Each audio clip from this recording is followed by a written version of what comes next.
Ating delivery sa soft drinks guys ay ramdam na natin yung lakas ng soft drinks talaga dito sa ating tindahan. Talaga ang bilis-bilis maubos guys. Ito talaga isang linggo lang to ay maubos, hindi na aabot ng mga 4 days talagang mabenta. Wala tayong stock na soft drinks na Coke na maliliit guys. Talaga ito ay nakaka-shortage na naman yung ating Coke na nakabote, kaya to guys mayroon naman tayong pang alternate dito na mismo. So check natin yung ating mga delivery guys dahil marami sa atin ang nakahanap ng mga soft drinks, ang ating pancham. Ayan, super mabenta ang ating soft drinks ngayon guys, kaya ito yung ating display. Ang message natin dito ay talagang nagpapakalunod sila sa soft drinks guys. Napakadaming soft drinks ang ating inumin, kaya pulpak na pulpak ang ating sari-sari stores. Yan, hanggang sa baba guys ay soft drinks ang ating pambato dito. Malakas ang ating kita dito sa soft drinks, lalo na yun sa mga mismo mga debote ay talagang mabenta yan guys. Hello guys, latest updated lang tayo dito. Summer na guys, ay super init po ang ating panahon ngayon, kaya super mabenta din guys ang ating soft drinks ngayon. Nagpapakalunod sa malamig na soft drinks ang ating mga customer, dahil eto ngayon guys ang ating soft drinks ay ang ating pang-akit ay talagang mabenta guys. Gathering doon, birthday doon, picnic doon, labas doon ay talaga nga naman mabenta ang ating soft drinks. Minsan sinasagad talaga nila yung ating stock guys, kaya ito tips ko lang sa inyo. Ang ating tindahan ay, ang tips ko guys ay hindi po ako nagbebenta ng hindi malamig na soft drinks, kaya ito ang ating sikreto. Tayo kailangan talagang malamig ang ating soft drinks at magbenta tayo ng napakadaming ice para ito ay ang ating store ay balik-balikan guys. So yun, ang ating mga stock, ang ating delivery ay tuloy-tuloy ang ating soft drinks. Medyo nakakaubusan na ang soft drinks na Coke na 12 ounce, kaya ito guys ang ating panlaban sa init at super init ay talagang malamig na soft drinks guys. So yun, dahil anihan dito sa aming place guys ay talagang case yung kanilang pinipili dito sa atin, kaya ang ating chiller at ang ating backup ay punong-puno ng mga soft drinks guys. So ayan, ang tips ko sa inyo, kung ano yung malakas sa inyong tindahan, ayon po yung guys yung inyong i-stock. Marami, wag po kayong magpapakawala, dahil talaga yun ang kikita tayo dyan, lalo dun sa mga soft drinks guys. Dahil mahaba yung tag-init ngayon, ay kailangan prepared po tayo dyan sa ating mga binebentang soft drinks. Kailangan wag po tayo magpapakawala at mag-ingat din tayo guys sa sobrang init ng panahon ngayon. Ay kailangan doble ingat din tayo, lalo dun sa mga nagme-maintenance ng gamot sa high blood, ay iwasan po natin yan guys. Ayan guys, ay punong-puno ang ating chiller. Kailangan talaga ay punong-puno, magre-refill tayo lagi kapag ito ay naubusan na, dahil mamaya babalikan na naman yung mga customer pagkatapos ang laro nila sa basketball guys. So ito ang ating display, ang ating soft drinks. Dito sa baba ang ating stock, ang ating mga litro ay nasa second layer guys. At dito ang ating panglaban na inumin ay talagang mabenta yan guys. At halos nasasagad yung ating stock.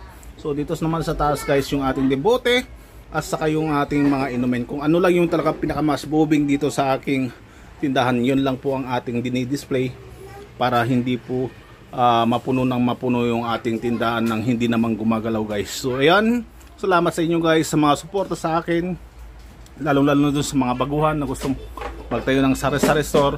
Yung nagtatanong ng space dito sa aking store guys ay 4x3.5 lang ang sukat nito guys, pero ang istante niya guys ay harapan yan, napakadaming may ilalagay. Tapos dito sa harap ay mayroon po tayong showcase na ating paninda dyan, yung mga chichirya guys. So ayun ang ating loob ng ating tindahan. So yan, ayun ang ating tindahan guys. Ganito kami lagi ng asawa ko guys, ay talagang naman pagkalabas ko ng trabaho, talagang diretso na ako guys dito sa ating sari-sari store, kasi alam mo naman yung init ng panahon ay talaga naman yung gustong-gusto ng mga customers natin bumili ng soft drinks dito. Kaya ito ang mga customers natin guys ay nakaantabay lang sa harapan natin talagang mga chichirya, mga minemerienda nila habang sila ay nagbabantay ng kanilang mga anak dyan sa school. Yung ating mga bisita dyan sa court ay nandiyan lang sila, wala silang ibang mapagbibilihan guys kung hindi dito sa atin. Ay napakalapit po at napaka-accessible yung place natin sa kanila guys. At saka ito yung ating diskarte sa kanila. Kailangan natin wag po tayong magiging pabagal-bagal dito at magiging alerto tayo dito sa ating pagsusukli at pagtanggap ng pera guys, para hindi po tayo maisahan. Isa pa sa nagustuhan ko sa mga customers ko guys ay hindi po sila masungit, hindi po sila yung maarte, kasi pag nakita nila yung ating tindahan na maayos, maganda, ay yung kanilang mata guys ay umiikot at talagang tinitignan yung paninda natin pataas pababa, sa side by side, ay talagang nakakatawa. Mapapansin mo na yung kanilang pagka-amaze dito sa tindahan natin ay nagugulat sila. At saka yung kanilang mga techniques din, pag sila'y bumibili ay parang sinusubukan nila yung presyo natin kung magkano yung ating mga paninda, kasi siyempre nga naman bisita sila at talaga naman napapansin ko kapag bumili yan ng marami ay alam kong mas mahal doon sa lugar nila guys. So ito, mga matatanda, mga bata ay ang ating mga customer, ay kailangan natin silang pakitaan ng magandang customer service guys. Kahit hindi man natin sila suki, ay talaga nilang papakita natin yung maganda nating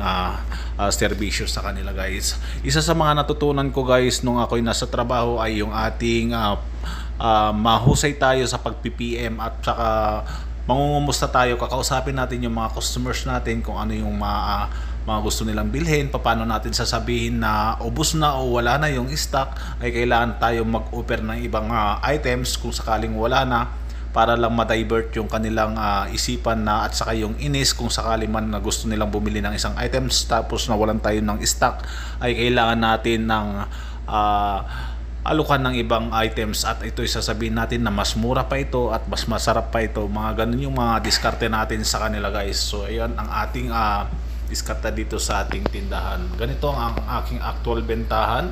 Kapag yung ating sari-sari store ay busy, kailangan dalawa kami ni Mrs. dito, at kailangan ano na yung ating teamwork po kami dito ni Mrs. At kailangan kung dito na talaga kami kumain dito sa loob na, ay talaga dito na kami kakain guys. Kailangan talaga ay may katuwang ka sa yung business kapag malakas na yung tindahan mo.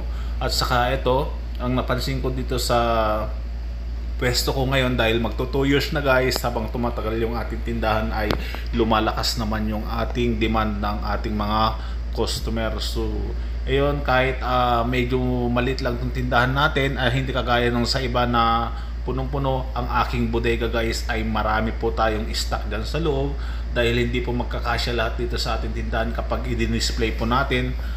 Kaya kung nabawasan ay magre-refill lang agad-agad guys. Pero ito yung soft drinks natin ay talagang sasagarin nila yan, at hindi po tayo makakakuha ng soft drinks agad-agad kung hindi po tayo naka-schedule. So ayun guys, sa mga nagtatanong dyan kung magkano ang presyo ko dito sa ating debote, ang aking 8 ounce guys ay 12 pesos ang benta ko dyan. Ang ating 12 ounce ay 15 pesos dyan. At saka yung mismo natin ay 20 pesos ang benta ko dyan guys. At yung mga maliliit na coke na nakalagay sa plastic ay 13 pesos yan guys. Kasi medyo nagmahal na yung kuryente dito sa atin, kaya medyo wag po tayong magpapalugi sa kuryente guys. So ayun, salamat sa mga panonood dyan sa ating channel. Ang ating actual bentahan ay lagi tayong dinadagsa ng tao. Mega shout out sa lahat ng ating mga team kasari dyan, mga YouTube aspirant ng ating kagroup dyan. Mega shout out sa inyong lahat, mga OFW na nanonood dito sa aking YouTube channel. Maraming salamat.